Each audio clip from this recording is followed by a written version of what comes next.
세 번째 표적 말씀을 드리려고 합니다. 예수님이 오신 것은 은혜를 베풀어 주시기 위해서입니다. 가나 혼인 잔치도 예수님이 오셔서 은혜를 베푸셨고요. 또 왕의 신하의 아들을 고치신 것도 은혜를 베푸신 것입니다. 오늘 38년 동안 누워있는 이 병자를 고치시는 것도 은혜인 것을 보게 됩니다. 오늘 사건은 예수님께서 예루살렘에 올라가셨다가 베데스다 연못가를 방문하셔서 38년 된 병자를 고쳐주신 그런 표적입니다. 1절을 보시면 그 후에 유대인의 명절이 되어 예수께서 예루살렘에 올라가시니라. 사도 요한이 자주 쓰는 표현 중 하나가 그 후에라는 표현입니다.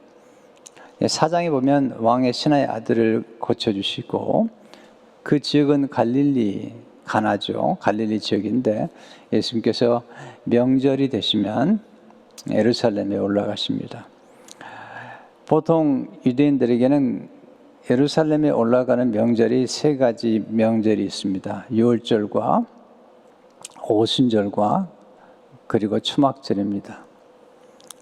이 명절은 어떤 명절인지 잘 우리가 알 수가 없습니다.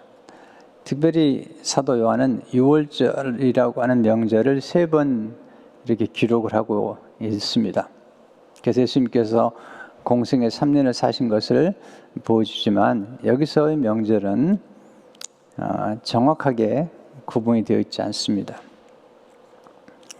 보통 명절이 되면 굉장히 많은 사람들이 예루살렘을 찾아오게 됩니다.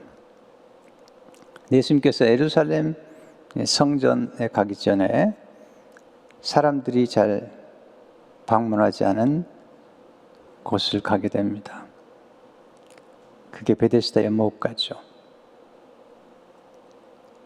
오래전에 로마를 방문할 기회가 있었습니다.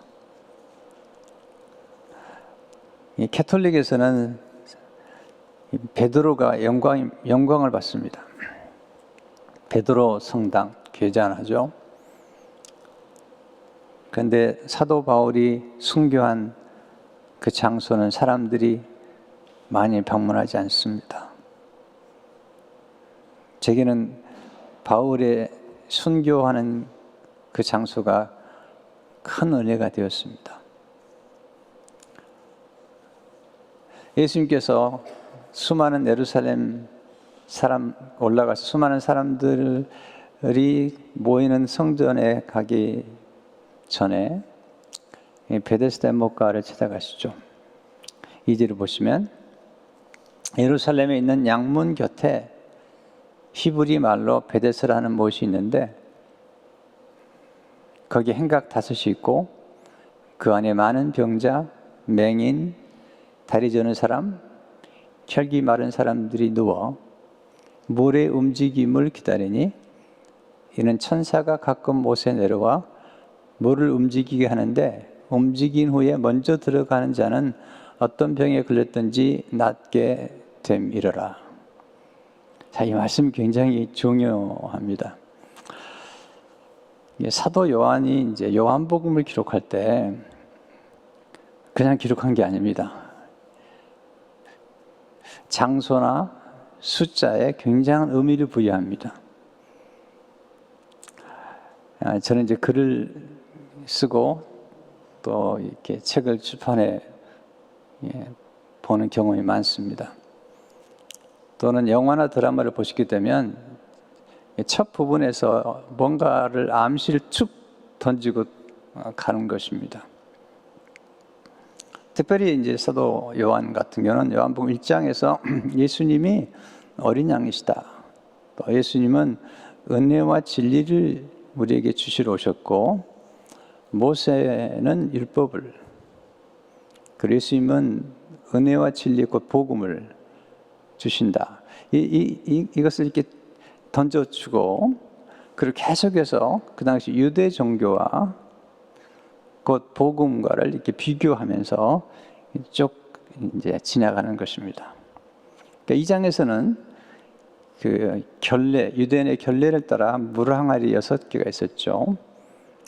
이것은 유대 종교의 상징이죠. 예수님께서 그 유대 종교의 상징에 해당하는 결례식을 하는 무랑아리에 포도주를 만드셔서 복음의 시대가 온 것을 가르쳐 주시죠. 은혜를 베푸신 거죠. 또 이제 계속해서 이제 4장에 가게 되면 이제 사마리아 여인이 예수님께 물어보죠. 당신들은 예루살렘에서 예배를 드리는데 우리는 그리심산에서 예배를 드립니다. 도대체 뭐가 맞습니까? 곧 유대 종교는 예루살렘에서 성전에서만 예배를 드려야 되는데 이 사마리아인이 묻는 것입니다. 사마리아 사람들은 그리심산에서 예배를 드립니다. 그때 예수님께서 유대 종교, 곧 예루살렘에서만 예배를 드려야 되고 성전에서만 예배를 드려야 된다고 생각하는 유대 종교에 대해서 새로운 변화를 주시죠. 예루살렘도 아니고 그리심산도 아니고 신령과 진정으로 예배하는 자, 그게 진정한 예배다. 그러면서 요한복음 2장에서 예루살렘을 청결케 하시면서 내가 성전을 허물리라. 그리고 사흘 만에 지으리라. 이것은 예수님께서 이제 율법의 시대, 곧 눈에 보이는 성전 시대가 아니라 복음의 시대, 예수님의 몸된 교회 시대가 왔다는 사실을 이렇게 보여주는 것이죠. 그러니까 이렇게 여러분이 그런 관점을 가지고 요한복음을 읽다 보면 아주 요한복음이 재미있습니다. 5장에 가면 지금 오늘 특별히 이 베데스다 연못가를 얘기하지만 베데스다란 뜻은 히브리 말로 자비의 집, 긍휼의 집이라는 사실이에요. 근데 중요한 것은 예루살렘에 있는 양문 곁에란 말이죠. 양문.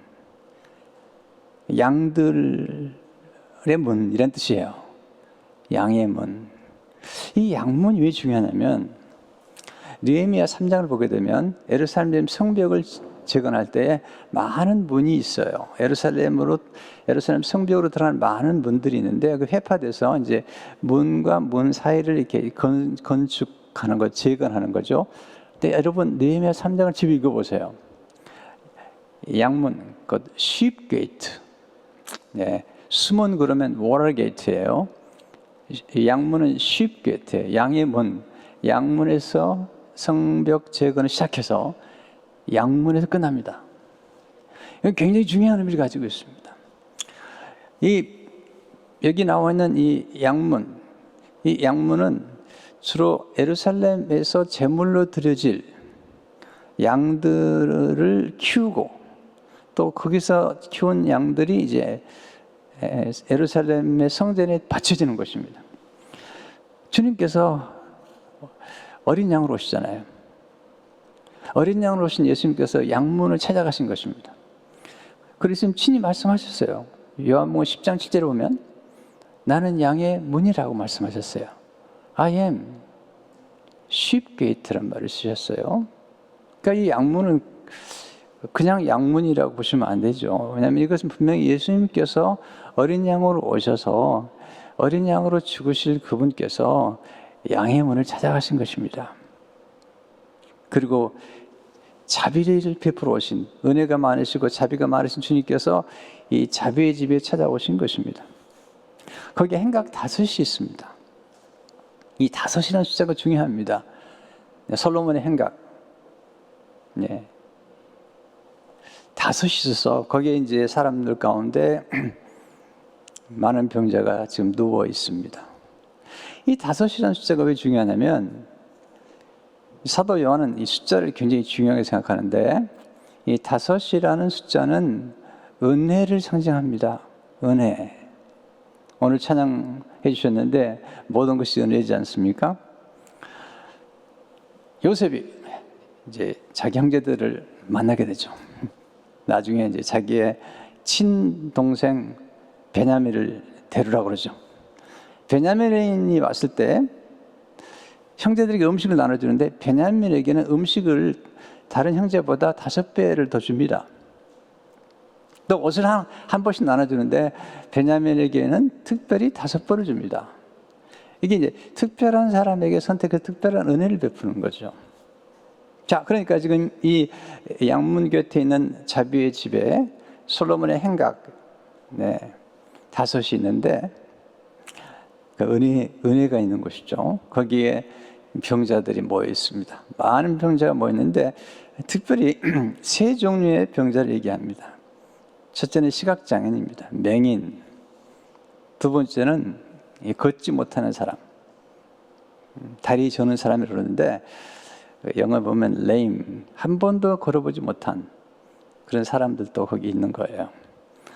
또 하나는 이제 혈기 마른 자로 그러는데, 손 마른 자. 주로 영어 성경은 완전히 전신마비가 된 사람들 또는 중풍병자와 같은 사람들이 누워 있는 것입니다. 근데 여기 보면 아주 이 특별히 사도 요한이 언급하고 있는 이 세 종류의 병자들은 메시아가 오면 메시아의 심을 증거해 줄 수 있는 그런 환자들인 거예요. 보지 못한 자들이 보는 거예요. 나중에 요한복음에 보면 계속해서 예수님께서 나는 세상의 빛이다 그렇게 말씀하세요. 너희는 보고도 보지 못하는 거다. 영의 눈을 띄워주는 것이 복음이신 예수님 오셔서 영의 눈을 띄워주시는 거죠.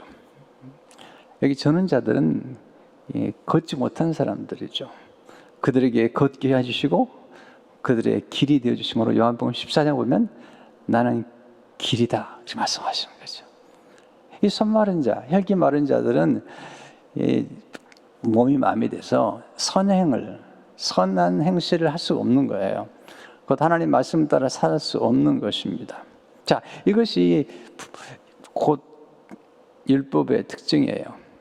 율법은 아무리 노력을 해도 안 되는 거예요. 네, 그 율법을 지키는 게 어려운 건데 주님 오심으로 보지 못하는 자를 보게 하시고 또 영적으로 눈을 떠주시고 걷지 못하는 자들이 예수 그리스도의 길을 따라 걷게 하시고 그리고 손 마른 자들이 선행을 행하게 되는 그 놀라운 일들이 나타나는 이것은 이제 하나님의 복음의 은혜의 역사로 나타나는 것들을 보게 됩니다. 근데 여기서 이 병자들이 누워 있는데 이제 전승에 하면 천사가 내려와서 물을 움직이는데 먼저 들어가는 자만이 고침을 받는 거예요. 사실 불가능한 얘기죠.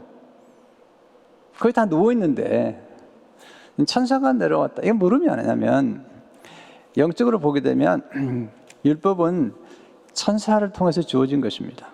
스데반이 설교할 때 그렇게 설교하거든요. 사도행전 7장 53절을 보게 되면 너희는 천사가 전한 율법을 받고도 지키지 아니하였도다. 율법은 천사가 전해준 거예요. 갈라디아 3장 19절을 보게 되면 율법은 천사들을 통하여 한 중보자의 손으로 베푸신 것이라고 하는데 이 중보자는 모세예요. 모세. 그러니까 율법은 천사를 통해서 모세를 통해 주어진 것인데 예수님께서 오셔서 이제 하나님의 아들이 하나님의 종 모세가 아니라 하나님의 아들이 오셔서 복음을 주러 오신 거예요. 복음을. 제가 이렇게 설교하면 어떤 분이 너무 영적으로 해석하지 않느냐라고 얘기할지 모르지만 그렇게 보시면 곤란합니다. 왜냐하면 지금 제가 사도 요한이 쓰는 언어와 사도 요한이 지금 전개하고 있는 율법 곧 유대 종교와 예수 그리스도 복음이 어떻게 지금 변화되고 있는가를 말씀드리는 거예요. 나중에 9장도 보시면 시각장애인이 나오지 않습니까? 실로암 연못가에서 이제 눈이 열리면서 예수님께서 말씀하시죠. 보게 해주는 거예요. 나중에 세례 요한의 제자들이 예수님이 찾아와서 오실 그이가 당신입니까? 세례 요한에게 얘기해라. 시각장애인이 보게 되고 걷지 못하는 자가 걷게 되고 이 얘기를 하시는 거죠. 예수님 오시면서 드디어 이런 놀라운 변화가 나타나는 거거든요.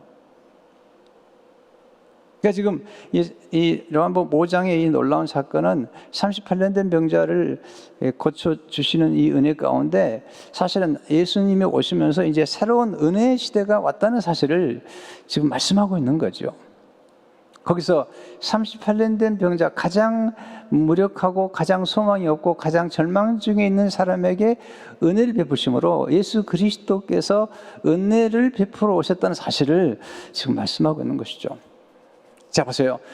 문제는 이 베데스다의 집은 자비의 집인데 자비가 없어요. 이게 율법의 특징이에요. 왜냐하면 거기 다 불쌍한 사람이 모였는데 천사가 와서 물을 동하면 먼저 들어가는 사람이 고침받는다는 그런 전승이 있는 거죠. 그러니까 거기 다 불쌍한 사람들이 서로 모여서 정말 모여있는데 무섭게 지금 경쟁의 집이 되고 만 거죠. 투쟁의 집이 되고 만 거죠. 남을 밀치고라도 내가 들어가겠다는 거잖아요. 은혜가 없는 것이에요. 석도전인 거예요. 이게 세상과 똑같은 거예요, 지금. 예수님 오셔서 전혀 들어갈 수 없는 사람, 38년 동안이나 들어갈 수 없는 사람, 그 사람에게 은혜를 베푸십니다. 그를 고쳐주시는 것이 오늘 본문의 모습이죠. 어디를 보시면 거기 38회 된 병자가 있더라. 38년 된 병자가 있는 거죠.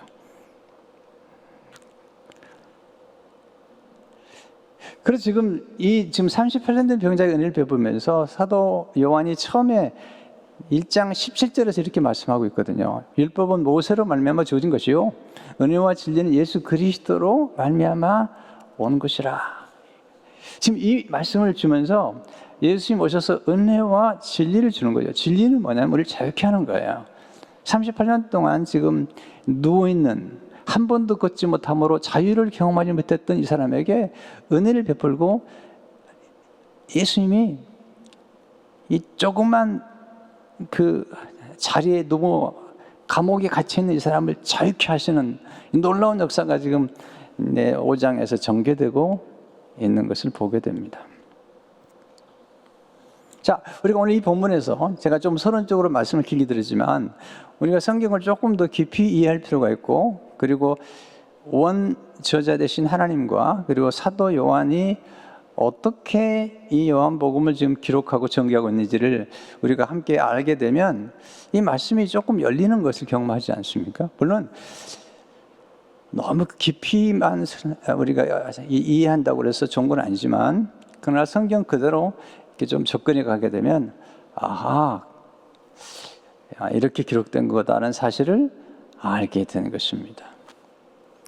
주님께서 지금 수많은 사람들이 모여있는 예루살렘 성전에 가지 않으시고 예수님께서 38년 된 병자를 찾아오셨어요.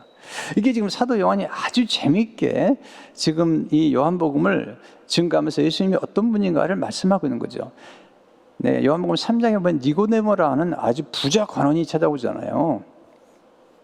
4장에서 예수님께서 남편 5이나 가지고 사는 아주 비참한 여인을 찾아가세요. 또 사마리아 여자를 찾아가세요. 유대인들은 아주 사람 취급도 하지 않아요. 이방인보다 더 나쁘게 취급하는 사람 사마리아 찾아가세요. 4장 마지막 절에 왕의 신하의 아들을 고치시잖아요. 예수님께서 귀족만 좋아하시나 그렇게 생각할 수 있죠? 요한이 5장에 가면 아니라는 거죠. 38년 된 병자를 찾아가서 가장 비천하고 가장 소망이 없고 38년 동안 누워있지만 아무도 그를 도와줄 수 없는 이 사람을 찾아가셔서 주님의 은혜를 베푸시는 것이죠. 이게 지금 사도 요한이 예수님은 만민을 위한 온 세상을 위한 구주라는 사실을 지금 보여주고 있는 거예요. 예수님을 누구든지 가난한 사람도 비천한 사람도 예수가 필요하고 그리고 관원도 부자도 예수가 다 필요한 거예요. 예수님이 필요하지 않은 사람이 없는 거죠. 복음이 필요하지 않는 사람이 없는 거죠. 왕의 신하의 아들은 왕의 신하는 권세가 있었지만 그도 예수님이 필요한 거예요.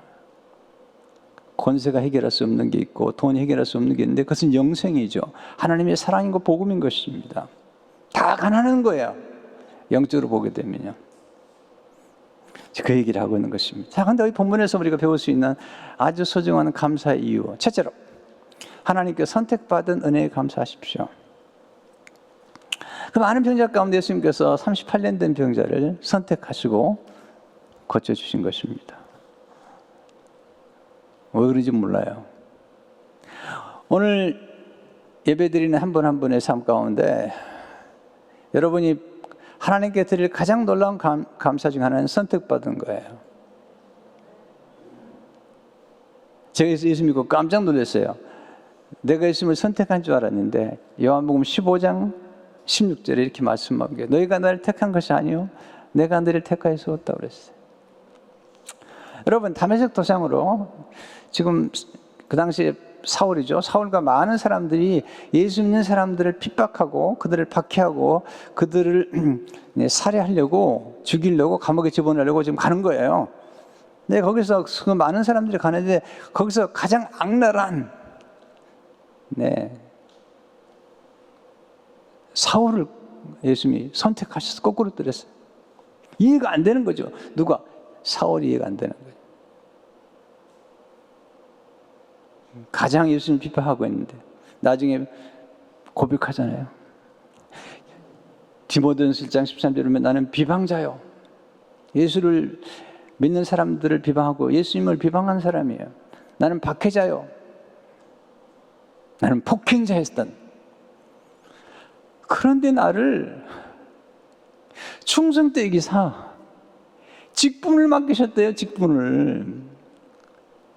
선택하셨을 뿐만 아니라 직분까지 맡기시고 교회의 일꾼으로 삼으셨다는 거예요. 교회의 영광스러운 일꾼으로 삼으셨다는 거예요. 이 교회에서 받는 직임이 얼마나 영광스러운지 그럼 그렇게 얘기하고 있는 거예요. 내가 복음의 일꾼이 되었고 교회의 일꾼이 되었고 내가 직분을 맡았다는 거죠. 이해가 안 되는 거예요. 그러다가 바울이 감옥에서 깨달아요. 에베소 1장의 사절에 보면 창세전에 그리스도 안에서 우리를 택하셨다는 거예요. 저도 일은 못하겠어요. 왜 하나님의 가장 연약하고 부족한 저를 택해서 복음의 일꾼을 삼으셨는지. 참 우리 집안도 기가 막힌 집안입니다. 그런 기가 막힌 집안에서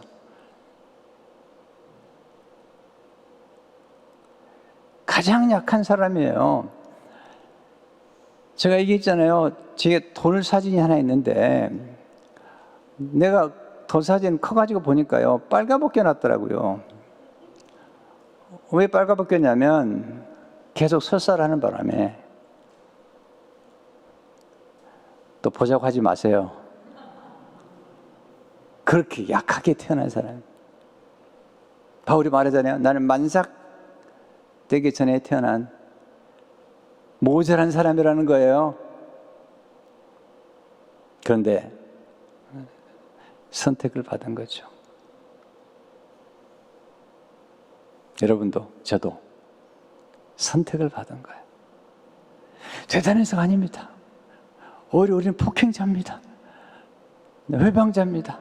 그런데 하나님이 선택하셔서 하나님이 복음으로 은혜로 우리를 설득하고 변화시켜가지고 하나님을 닮게 하시는 거죠.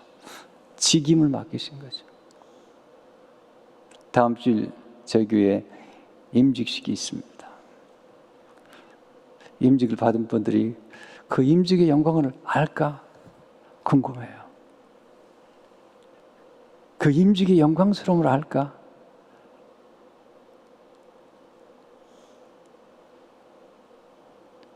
직장에서 차장되고 부장되고 차장되고 상무되고 의사되고 글쎄요. 그거하고 비교할 수 없는 그리스도의 몸된 교회의 영광스러운 교회의 일꾼이 된다는 거 이걸 알면요. 눈물 많이 흘리실 겁니다. 세상의 모든 직임은 지나고 나면 다 퇴색되고 마는 거예요. 내 주님의 교회에서 받은 직임은 영원한 거죠.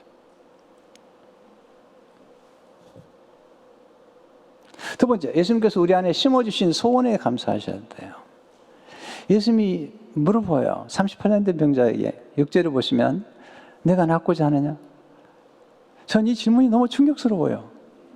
아니 38년 된 병자에게 이건 말도 안 되는 얘기를 물어보시는 거잖아요.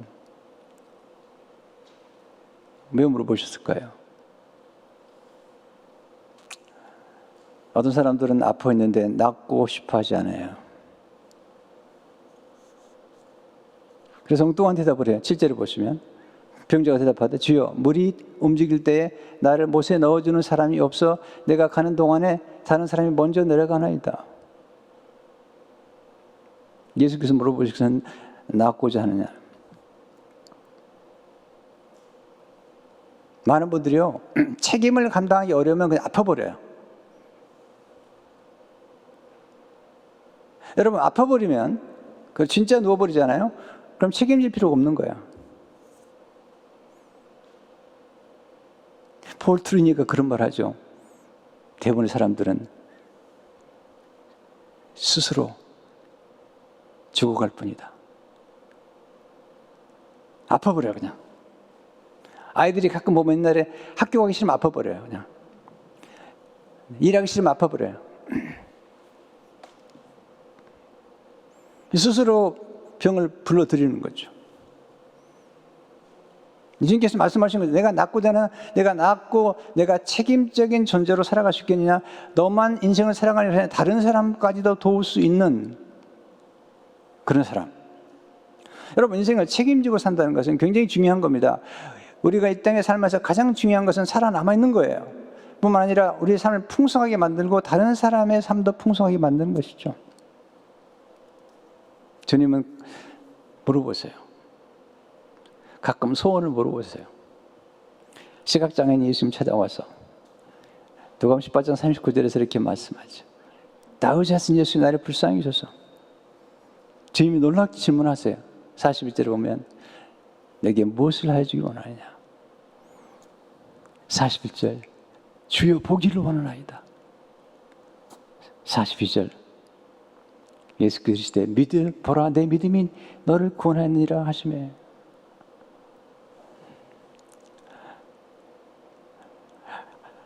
아니 시각장애인이 보기 원한다는 말을 여러분 그냥 넘기시면 안 됩니다. 그건 대단한 믿음일 뿐 아니라 상상을 초월하는 겁니다.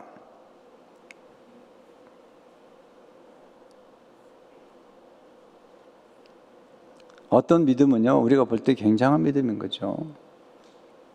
38년 된 병자가 일어선다는 건 이건 대단히 놀라운 것이에요. 한 번도 걸어보지 못했잖아요. 38년 동안 누우셨잖아요. 근데 일어나는 거예요, 이건. 물어보는 거죠. 너 일어날 수 있겠냐는 거죠.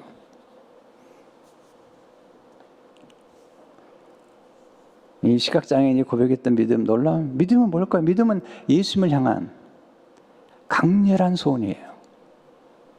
믿음은 바랄 수 없는 중에 바라는 것입니다. 믿음은 소원을 예수님께 고백하는 것이죠. 믿으면 기적을 경험하게 됩니다. 여러분 소원이 굉장히 중요한 겁니다. 소원에 불을 붙여주시는 예수님께서 이 38년 된 병자가 어느 날 소원을 다 놓쳐버린 거예요. 조용한 절망 속에 사는 겁니다. 아유 이제 뭐 38년 동안 한 번도 내게 이런 일이 없었는데 자포자기하고 살 때가 많잖아요. 하나님 우리에게 소원을 집어넣어서 우리를 하여금 소원을 갖게 하세요. 소원을. 100년 된 아브라함이 이제 아들 낳을 소원이 없는 거예요. 사라도 이제 90세 됐어요. 경수가 끊어진 거예요. 그래서 소원을 아직 포기한 겁니다.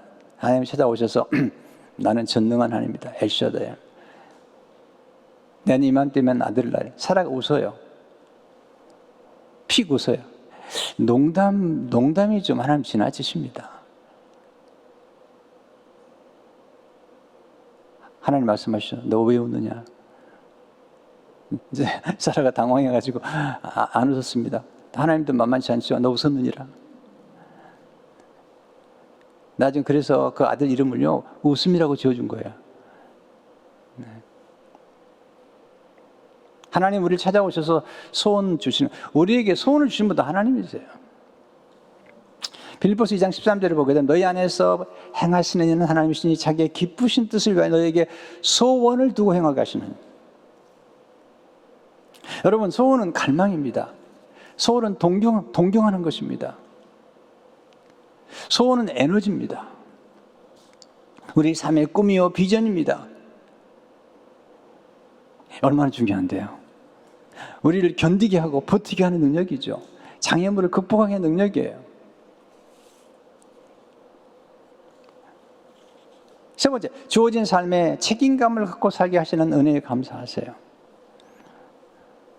38년 된 병자에게 물어보잖아요. 내가 낫고자 하느냐? 나으면요, 책임을 지고 살아야 되거든요. 여러분, 풍성한 삶, 예수님 오셔서 우리의 삶 가운데 풍성한 삶을 약속하셨는데 이 풍성한 삶은 비겁한 삶이 아닙니다. 책임을 회피하거나 도피하거나 남 탓하는 것으로 사는 인생이 아니라 내게 주어진 삶에 대한 책임을 다하고 내게 준 소명을 완수하고 내게 주어진 이 모든 것들을 다 감당하는 것이 중요한 것이죠. 제가 약하다는 얘기를 많이 하잖아요. 그러나 제가 절대로 약함 때문에 내 책임을 회피하거나 도피하지 않습니다. 그렇지 않기로 결정했습니다. 사도 바울은 역주의 가시 때문에 늘 연약했습니다. 그러나 그는 절대로 자기의 책임을 회피하지 않았어요. 그는 이방인의 사도로서의 사명을 다했습니다. 달려갈 길을 다 마치고 선한 싸움을 다 싸웠어요. 믿음을 지켰어요. 성도 여러분, 책임을 회피하지 마세요. 여러분, 38년 동안 누워있는 게 편해요? 자리에 들고 일어서서 책임있게 살아가면서 또 다른 사람까지 풍요롭게 하는 삶. 주님이 말씀하셨죠. 요한복음 10장 10절에서 내가 온 것은 양으로 생명을 얻게 하고 더 풍성히 얻게 하려는 것이라. 이 풍성한 삶은 책임을 지는 삶이에요. 사명을 완수하는 삶이에요. 내게 주어진 축복의 통로가 되는 역할을 하는 것이 이 풍성한 삶의 특징 아니겠습니까?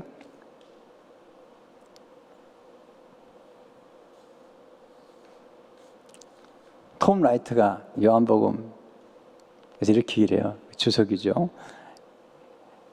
38년 된 병자를 향해 사는 말이죠. 이제 그는 더 이상 병자의 삶이 아닌, 그 다음 표현이요.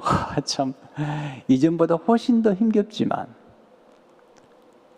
훨씬 더 풍성한 삶이 시작되었음을 깨닫는다. 자, 보세요. 조금만 더 보세요.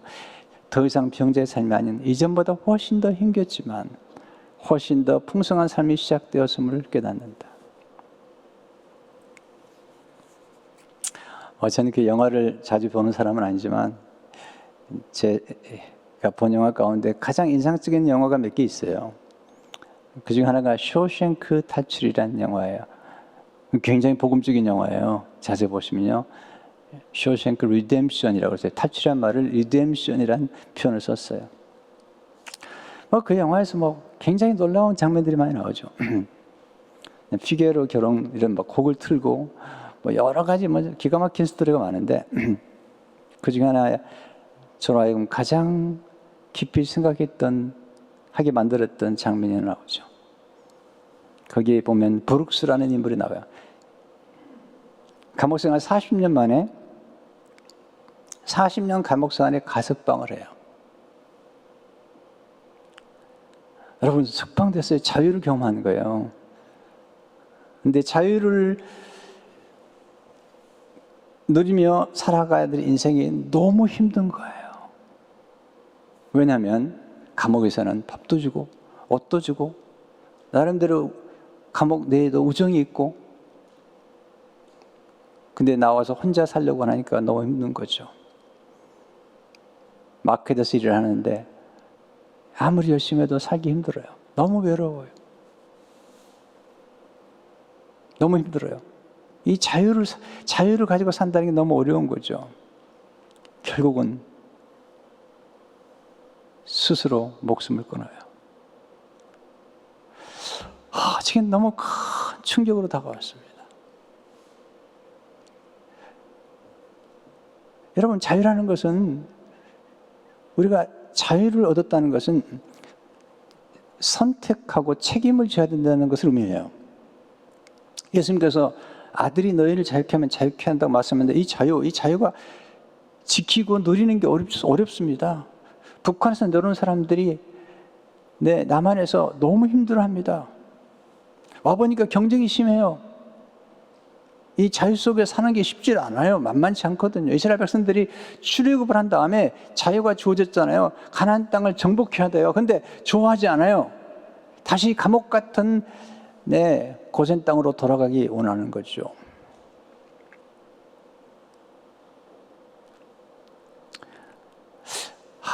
그 쇼생크 탈출 영화 가운데 가장 제 마음을 가슴 아프게 울렸던 겁니다.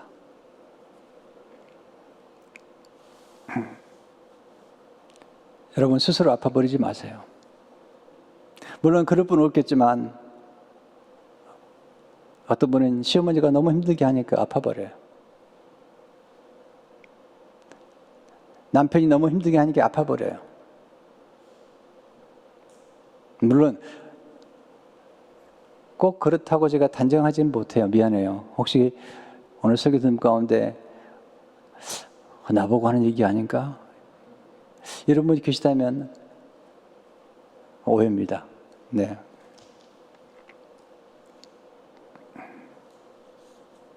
저도 한 달 쉬었잖아요. 계속 쉴까요? 그건 아니잖아요. 여러분, 자유에는 선택과 책임이 따릅니다. 힘겨운 세상에서 살아가는 모든 사람은 위대합니다. 저는 위대하다고 생각해요. 여러분이 지금 살아가는 거, 이 팬데믹 상황에서 살아가는 거, 살아남는 거 위대한 것입니다. 예수님 우리를 자유케 하십니다.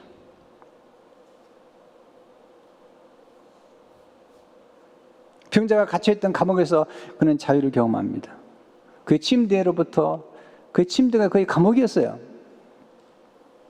요한복음 8장 36절에 보면 그러므로 아들이 너희를 자유롭게 하면 너희가 참으로 자유로우리라. 여러분 하나님 말씀에 순종하는 마음을 주신 은혜에 감사하십시오. 예수님께서 말씀하세요. 8절 9절에 보면 예수께서 때 일어나 내 자리를 들고 걸어가라 하시니 그 사람이 곧 나가서 자리를 들고 걸어가니라. 이날은 안식일이니. 이 사람은 예수님인지 몰라요. 예수님 누군지도 몰라요. 일어나 걸어가라는 거예요. 일어나란 말은 깨어나다, 다시 일어나다, 다시 시작하다. 그 부활을 의미해요. 새 생명을 의미해요. 한 번도 걸어본 적이 없다니까요. 여러분 안 그러면 또는 이게 기부스하고 누워 있으면요, 이게 근육이 완전히 이게 빠져버립니다. 근데 38년 동안 안 그런 거예요.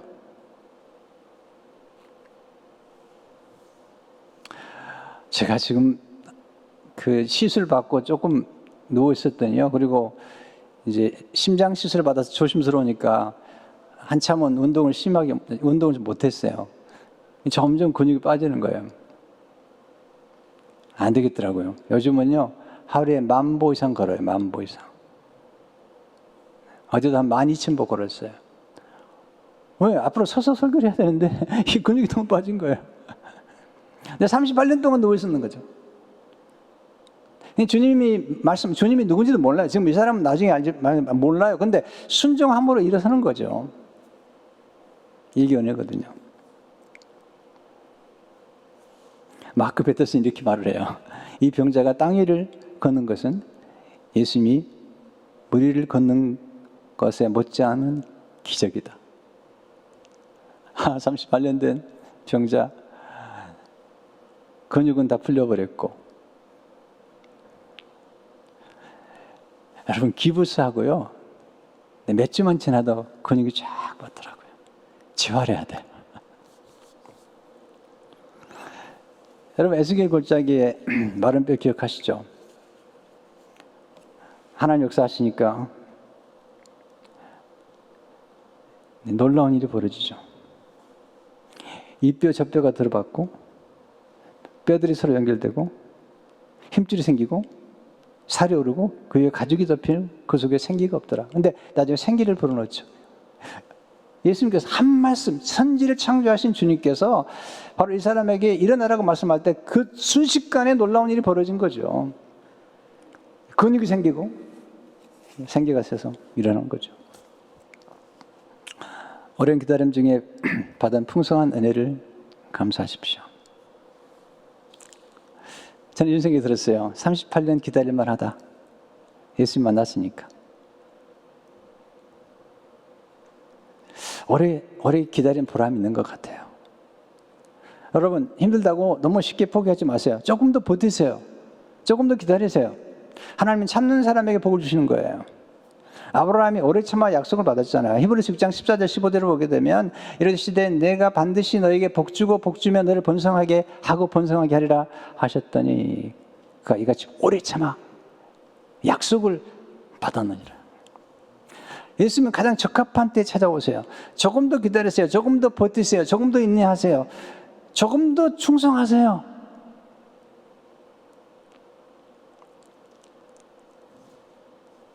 오래 기다리다가 축복하시면 복리로 축복하세요. 컴파운드, 복리로 축복하세요. 목사님, 저 참을 만큼 참았어요. 제가 물어보고 싶어요. 38년 참보셨어요? 38년 동안 참지 않았다면 참았다고 얘기하지 마시라고요.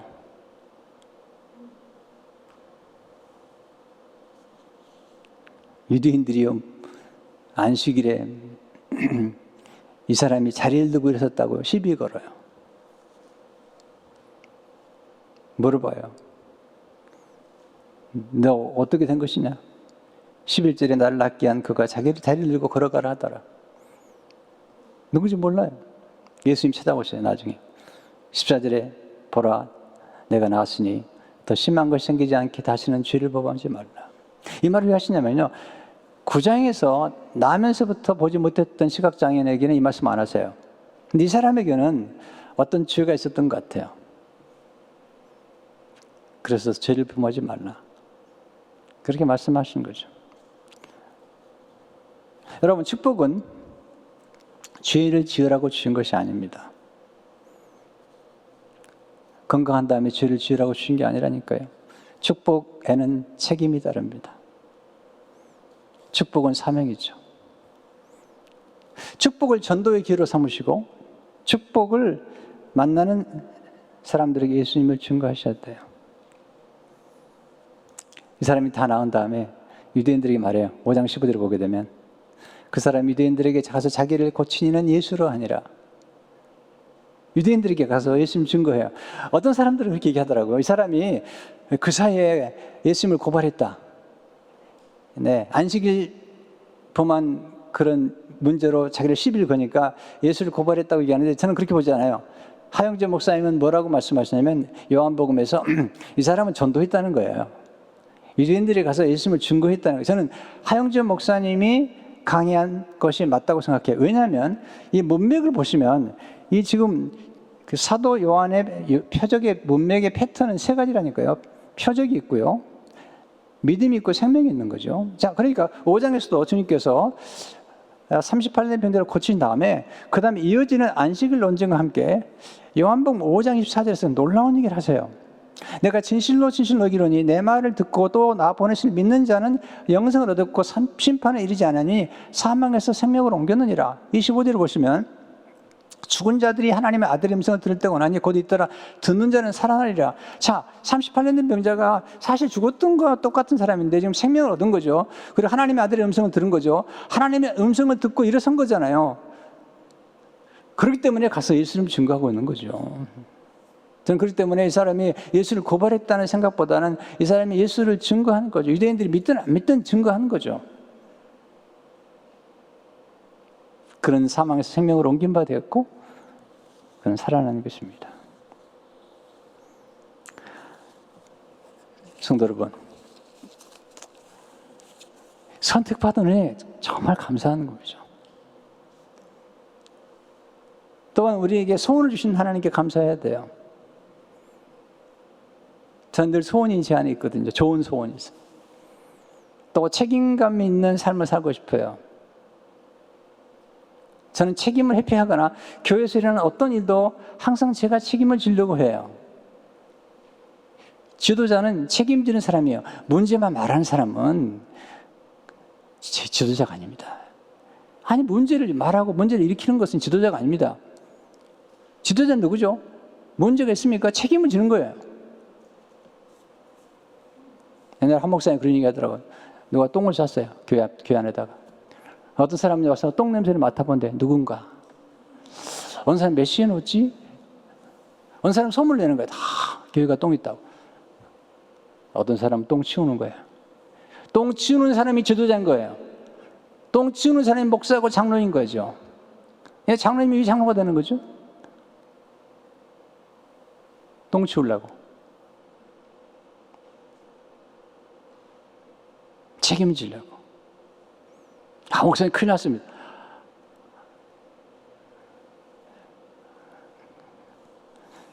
네, 큰일 났다고 생각하면 그 일 하시면 돼요. 자유. 귀한 겁니다. 거긴 책임과 선택이 따르는 것입니다. 그리고 책임을 지고 사는 삶처럼 멋있고 아름답고 풍성한 삶이 없는 것입니다. 주님 오셔서 십자가를 지는 책임을 회피하지 않으셨습니다. 십자가를 지심으로 우리를 구원하심으로 다른 사람들을 풍성케 하심으로 진정한 풍성한 삶을 사셨고 행복한 삶을 살았다는 것이죠. 이 말씀을 기억하세요. 일어나 걸어가세요. 스스로 만들어낸 감옥에서 이제는 나오세요. 책임지는 삶을 사세요. 어떻게? 하나님의 은혜로, 성령의 능력으로. 그런 놀라운 은혜가 있기를 주 이름으로 축원합니다. 하나님 아버지 감사합니다. 오늘 주신 말씀을 기억하며 우리에게 베푸신 은혜, 가장 소외되고 가장 부족한 우리를 찾아오셔서 선택하시고 그리고 자리를 들고 일어나서 풍성한 삶을 살게 하시고 책임지는 삶을 살게 하시고 또한 다른 사람까지도 풍성하게 만들게 하는 삶, 예수를 증거하는 삶을 살게 하신 그 은혜 앞에 살아가도록 축복해 주옵소서. 오늘 우리 가운데 몸이 연약한 분들이 있습니다. 주님 일으켜 주시옵소서. 일으켜 주셔서 풍성한 삶을 살게 도와주시옵소서. 고쳐 주시옵소서. 그리함으로 풍성한 삶을 살 수 있도록 성령의 능력을 부어 주시옵소서. 예수 이름으로 기도하옵나이다. 아멘.